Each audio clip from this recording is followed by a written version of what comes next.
tunayo pia ratiba ya mgombea urais kupitia Chama cha Mapinduzi Daktari Samia Suluhu Hassan, ambaye pia atakuwa Dar es Salaam kuanzia tarehe 21, tarehe 22 na tarehe 23 kwa kufanya mikutano mitatu. Mkutano utakaofanyikia katika viwanja vya Leaders, mkutano utakaofanyikia kule katika uwanja wa kule Kinyerezi, na mkutano mwingine utakaofanyikia viwanja vya TANESCO kule Temeke.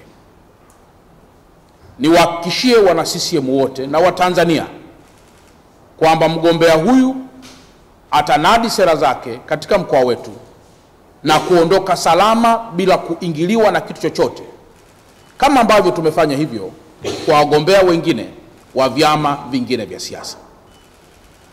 Kwa hiyo niwaase pia Watanzania kwamba tuendelee kuwa wasikivu na ushirikiano wa kutosha kwa vyama vyote vya siasa bila kujali ukubwa ama udogo wa chama, huku sote tukiwa na imani kuwa tunaijenga nchi moja kwa maslahi mapana na maendeleo ya Watanzania.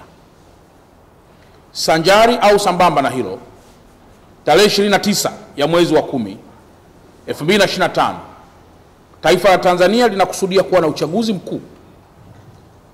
Nitoe rai pia kwa Watanzania wote kujitokeza kwa wingi kwenda kushiriki haki hiyo ya msingi ya kidemokrasia, na ili hali mkijua kuwa demokrasia ni moja ya kiashiria cha utawala bora.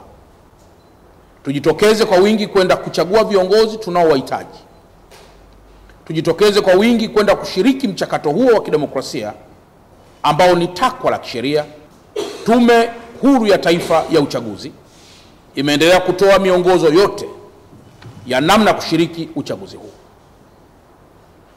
Aidha, nitumie pia nafasi hii kuwaeleza pia Watanzania wote kuwa tupuuze yale masuala yote yaliyopo katika mitandao yanayoonesha kutisha watu, yanayoonesha kukejeli watu, yanayoonesha kukejeli au kudhihaki vyombo vya dola, na yanayoonesha kuligawa taifa la Tanzania, na yanayoonesha mambo mengine yote ambayo hayafai kwa Mtanzania.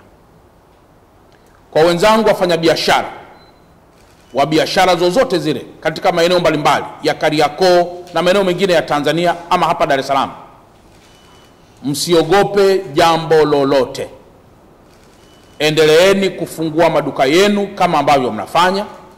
Endeleeni kufanya biashara saa 24 kama ambavyo mnafanya, pamoja na watu wengine wote kuendelea na shughuli zao kama ambavyo wanafanya, kwa sababu viashiria vya aina yoyote vya uvunjifu wa amani vitaendelea kushughulikiwa vikali, vitaendelea kushughulikiwa kwa sheria, na vitaendelea kushughulikiwa kwa nguvu kubwa sana na vyombo vya dola pamoja na Watanzania sote ambao tutashiriki katika mchakato huu wa kuchagua viongozi tunaowahitaji.